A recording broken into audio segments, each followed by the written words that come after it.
in general, what do, let's say, diseases that affect the brain like MS or depression, how do they affect your disc? Because I have a good share of some of those people in my life.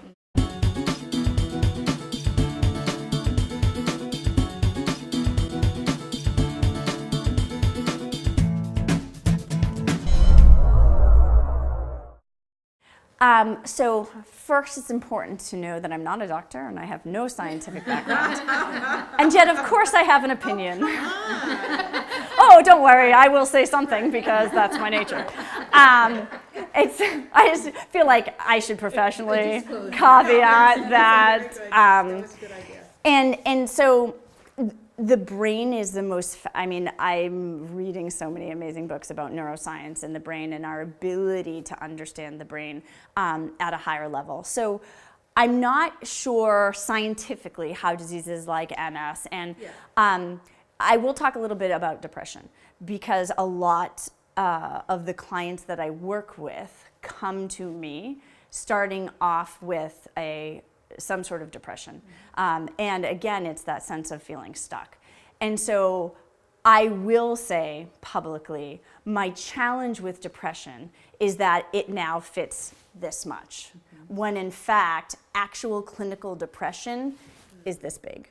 And so we've used a term that we can now sell lots of drugs for, when chemically, our body may have an imbalance, and yet when we study neuroscience, our body's ability to heal itself and our body's ability to balance itself out with proper nutrition and natural remedies is unfounded right now. And so when I'm working with behavior, I find a lot of the depression is based on their own judgment of their own behavior.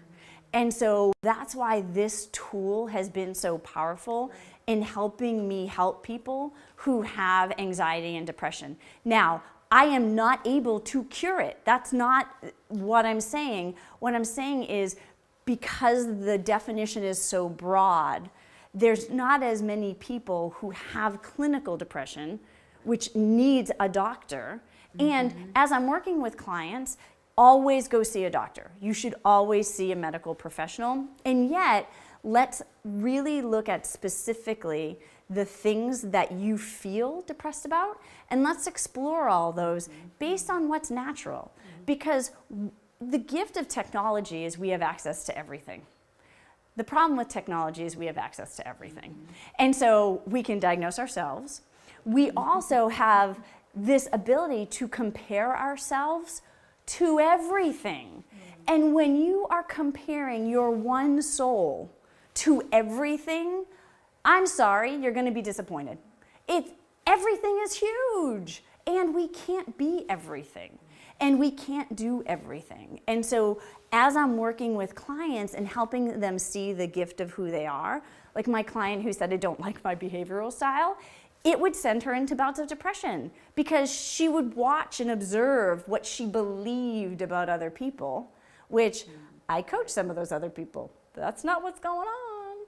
And so our observation of the world, we're basing who we are on what we see in others. And that idea of the grass is always greener, it's because you're only seeing it when the sun shines from your side of the fence.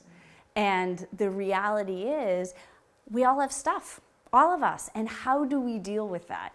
And this is why tomorrow we'll touch a little bit on these systems for success that I develop with clients, because it's not about changing who they are, it's coming up with a system that helps them feel better about themselves. And once people start doing this, and they start to see progress, their feelings of depression diminish. For those who are clinically depressed, no. Right. But for the majority of people who are just stuck and don't know how to get out of their own way, this is an amazing tool. And again, always recommending they go see a doctor, and yet I would love to work with you while you're looking at the medical side of things. Click the link below to see if you're ready to take the next step.